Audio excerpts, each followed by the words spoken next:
అతడు ఫుట్బాల్ గ్రౌండ్లోకి దిగితే అరుపులే. మ్యాచ్లో గోల్ చేస్తే ఇక తిరుగుండదు. తనపై విమర్శలొచ్చిన ప్రతిసారి ఉవ్వెత్తున ఎగిసిపడతాడు. అత్యంత అరుదైన ప్లేయర్స్లో అతడొకడు. గోల్స్ చేయడంలో తన స్టైలే వేరు. కాళ్లతో బాల్ని ఆడే తీరు ఎంతో మందిని తన అభిమానులుగా చేసుకునేలా చేసింది. అతడే లియోనెల్ మెస్సీ.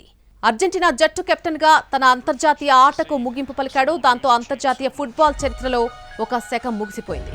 అత్యంత అద్భుతమైన తిరుగులేని ఒక సువర్ణ శకం కంప్లీట్ అయింది. సాకర్ ప్రపంచంలోనే ఆల్ టైమ్ గ్రేటెస్ట్ ఆటగాడిగా పేరు తెచ్చుకున్న అర్జెంటీనా లెజెండ్ లియోనెల్ మెస్సీ తన చివరి మ్యాచ్ ఆడేసి బూట్లను పక్కన పెట్టేశాడు.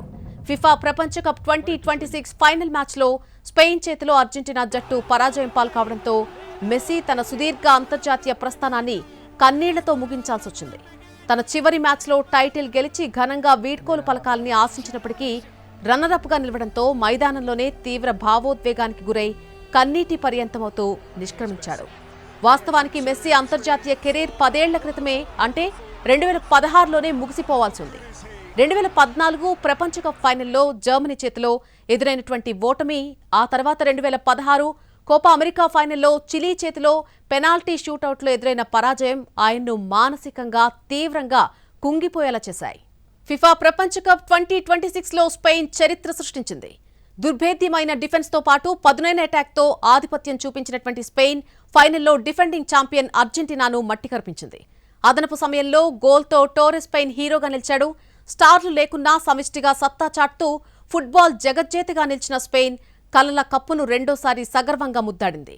అమెరికాలోని న్యూజెర్సీలో FIFA world cup 2026 final match Argentina Spain జట్ల మధ్య స్టార్ట్ అయింది.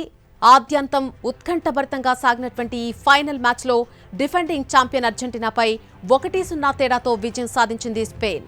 రెండోసారి ప్రపంచ కప్ను కైవసం చేసుకుంది. నిర్ణీత 90 నిమిషాల్లో ఇరు జట్లు గోల్ చేయలేకపోవడంతో మ్యాచ్ ఎక్స్ట్రా టైంకు వెళ్లింది. ఎక్స్ట్రా టైం తొలి భాగంలో 106వ నిమిషంలో Spain star forward Ferran Torres చేసినటువంటి అద్భుత గోల్ మ్యాచ్ గమనాన్ని మార్చేసింది.